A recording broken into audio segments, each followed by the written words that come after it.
Hello friends, I am from Manisha meditation. आज हम फिर से योग के एक अध्याय के लिए हम वीडियो बनाने जा रहे हैं। हमने इसके पहले जाना योग क्या है, योग के प्रकार और योग के पिलर्स क्या हैं। इससे जुड़े वीडियो हम पहले ही डाल चुके हैं। आप सभी योग से जुड़े हैं। आपको योग की बेसिक थ्योरी बताने के लिए एक ही उद्देश्य है कि योगासन करते समय जब आप आसन करें तब आप योग के महत्व और पवित्रता को समझ सकें। आज योग को पूरे विश्व में किया जा रहा है। हमें भी भारतीय संस्कृति परंपरा को अपनाना है। योग से हमारे जीवन जीने की शैली, पद्धति, व्यवहार, आचार, विचार शुद्ध हो जाएंगे। कोरोना काल में योग करने वालों को भी कोरोना तो हुआ पर वे जल्दी रिकवर भी हो गए, या तो उन्हें कोरोना भी हुआ और पता भी नहीं चला। आज हम अष्टांग योग समझेंगे। अष्टांग योग पतंजलि योग में कहा गया है। इनको 3 भागों में बांटा गया है: बहिरंग योग, प्रत्याहार, अंतरंग योग। अभी बहिरंग योग हमें क्यों समझना है? यम, नियम, आसन और प्राणायाम, इन 4 पदों को इसमें सम्मिलित किया गया है। और आता है बीच में प्रत्याहार। इसके बारे में हम बाद में बात करेंगे। अंतरंग योग, धारणा, ध्यान, समाधि। ये बहिरंग योग और अंतरंग योग के बीच की जो कड़ी है वही हमारा प्रत्याहार है। अब हम इसे सबको संक्षिप्त में समझेंगे ताकि हम योगाभ्यास करते समय इसके योग के साइड महत्व को भी समझ सकें। अभी यम क्या है? यम एक सोशल डिसिप्लिन है, एक सामाजिक व्यवस्था करना। इसे विश्व के लोगों के द्वारा पालन किया जाता है। इसे मानना व्यक्ति के अच्छे भविष्य के लिए भी जरूरी है। यम 5 प्रकार के होते हैं: अहिंसा, सत्य, अस्तेय, ब्रह्मचर्य, अपरिग्रह। अहिंसा मीन्स नॉन वायलेंस, जैसे आप सभी को मालूम है। पर राष्ट्र की सुरक्षा के लिए की गई लड़ाई अहिंसा नहीं होती, वो राष्ट्र को बचाने के लिए की जाती है। सत्य मतलब ट्रुथफुलनेस। सत्य ही होता है। सत्य के लिए बोले गए झूठ फिर कई झूठ बोलने पड़ते हैं, बेटर है सत्य ही कहें। अस्तेय, नॉन स्टीलिंग, चोरी न करना। हमें कभी भी किसी के धन की या फिर किसी के विचारों की चोरी नहीं करनी चाहिए। एक साधक को इन सब चीज़ों से दूर रहना चाहिए। ब्रह्मचर्य, सेक्सुअल कंट्रोल। अपरिग्रह, नॉन पॉसेसिवनेस, लोभी न होना, अर्थात अधिकार की भावना का त्याग करना या ज़्यादा दान स्वीकार नहीं करना, आवश्यकता से अधिक धन भी स्वीकार नहीं करना, यह अपरिग्रह में आता है। अभी हमने यम समझा, अब हम नियम समझेंगे। नियम के भी 5 बताए गए हैं प्रकार। योग करने वालों को नियम के 5 प्रकारों को मानना जरूरी है। पहला है शौच, संतोष, तप, स्वाध्याय और ईश्वर परिधान। अब हम पहले शौच को समझेंगे। शौच means purity of body and mind. Cleansing process है यह। इसमें 6 कर्म आते हैं: धोती, बस्ती, नेति, त्राटक, नौली और कपालभाति। या कई लोग कपालभाति को प्राणायाम मानते हैं, जबकि कपालभाति एक प्यूरिफाई क्रिया है। सेकंड है संतोष, मीन्स कंटेंटमेंट।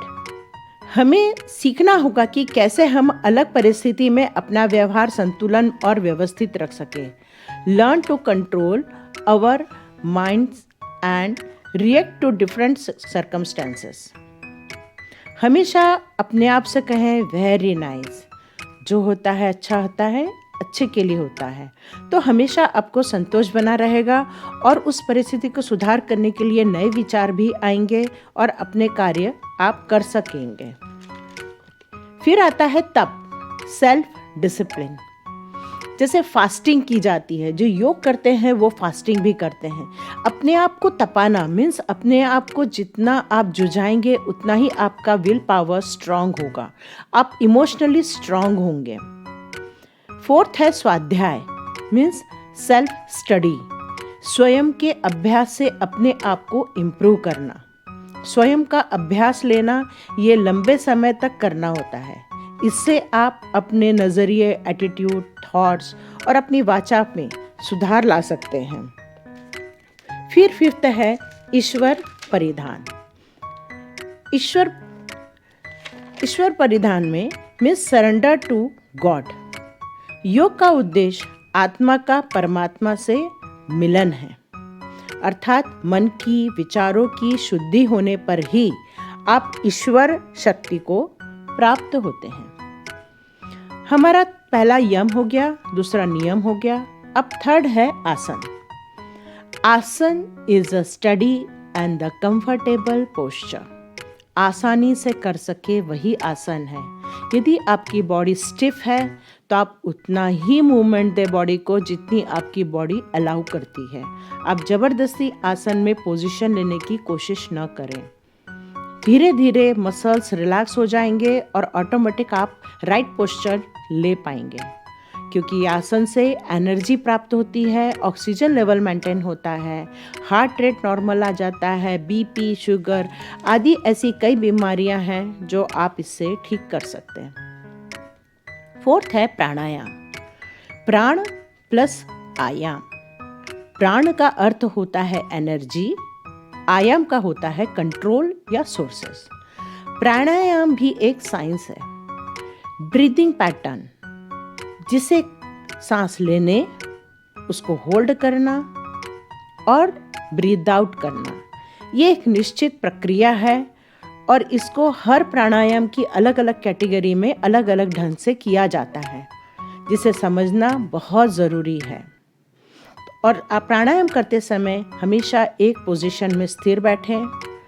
अब इसके फ़ायदे होते हैं, ऑक्सीजन लेवल मेंटेन हो जाता है, हमारी बहुत सारी बीमारियां, बीपी ये सब नॉर्मल हो जाती हैं, हार्ट रेट नॉर्मल हो जाता है।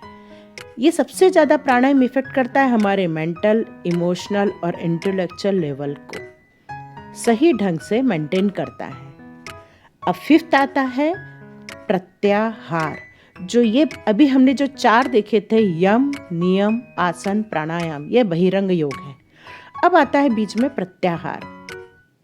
प्रत्याहार मतलब विड्रॉ। बहिरंग योग और अंतरंग योग के बीच की कड़ी है, जिसमें इंद्रियों पर विजय पाना है, अर्थात इंद्रियां मीन्स हमारे डिजायर्स, तो इच्छाओं को, अपेक्षाओं को ये हमें कंट्रोल में रखना सिखाता है। Detach yourself from others. अब हम बात करते हैं धारणा, ध्यान, समाधि की। ये हमारे अंतरंग योग में आते हैं। अब हम धारणा को समझेंगे। धारणा का मतलब होता है जब हम अपने चित्त को किसी भी एक ऑब्जेक्ट पर केंद्रित करते हैं और अपनी आंखें बंद कर स्थिर अवस्था में बैठते हैं, उसे धारणा कहा जाता है। चाहे आंखें बंद करके आप अपनी दोनों भौहों के बीच मीन्स दोनों आईब्रो के बीच के एरिया में आप अपने मन को जब केंद्रित करते हैं तो वह धारणा की पोजीशन होती है। उस समय आप अपने किसी भी आए हुए थॉट्स को आप उसमें ध्यान नहीं देंगे, उसे आने देंगे और लेट गो ऑफ करते जाएंगे। उसे कहिए मेरा अभी आपसे कोई काम नहीं है, आप जाएं। और इसी तरह धीरे धीरे जैसे जैसे आपको इसका अभ्यास बढ़ता जाएगा, आपकी विचार स्थिर होते जाएंगे। उस समय आप बिल्कुल शून्य अवस्था में पहुंच सकते हैं। फिर आता है ध्यान। जहां धारणा का अभ्यास किया जाता है वहीं पर उसी अवस्था में बैठना ध्यान कहलाता है, बट इसकी समय अवधि धारणा से ज़्यादा होती है। यदि धारणा आप 15 मिनट या 5 मिनट, 10 मिनट आपकी कैपेसिटी के अनुसार करते हैं, वहीं ध्यान आधा घंटा, 2 घंटा या फिर 3 आवर्स इस सब के लिए हो सकता है। अब हम बात करते हैं समाधि की। यह अष्टांग योग का अंतिम पड़ाव है। This is the last stage of अष्टांग योग and the ultimate goal of yoga, अर्थात आत्मा का परमात्मा से मिलन। ये जो योग का अर्थ होता है युज, युज मतलब जोड़ना। अब ये जोड़ना किससे है? आत्मा को परमात्मा से जोड़ना मीन्स सत्यता की ज्ञान करना। तो योग हमारे किन किन क्षेत्रों में प्रभावित कर रहा है? देखें तो बॉडी, माइंड के लेवल्स आ जाते हैं, आपके इमोशनल, इंटेलेक्चुअल, फिर आपके मानसिक स्थिति में जैसे थॉट्स जो बनते हैं, इन सब अवस्था को धीरे धीरे प्रभावित कर कर आपको एक शून्य अवस्था में, एक सत्य की अवस्था में योग पहुंचाता है।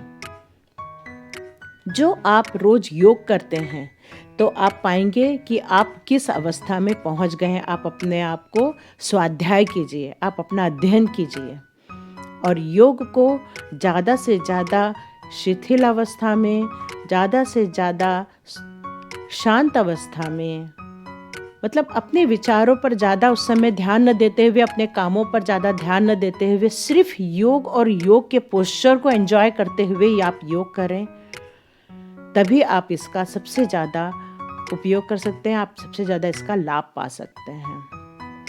थैंक यू ये अष्टांग योग की 8 पदों को सुनने के लिए। मुझे लगा ये हमें योगासन करने से पहले जानना बहुत ज़रूरी है कि योग सिर्फ पोस्चर लेने की पद्धति नहीं है। आपको ये सब मालूम हो तो आप योग और अच्छे प्रभावी ढंग से कर पाएंगे और आप इसका ज़्यादा से ज़्यादा लाभ ले पाएंगे। आप मेरे चैनल पर आए हैं, आप इसे सुनते हैं, सब्सक्राइब करते हैं, बेल आइकन दबाते हैं, ज़्यादा से ज़्यादा शेयर करते हैं, इन सब के लिए आपका दिल से धन्यवाद। God bless you. एंजॉय कीजिए, मस्त रहिए, स्वस्थ रहिए। Stay happy, healthy and wealthy. Thank you.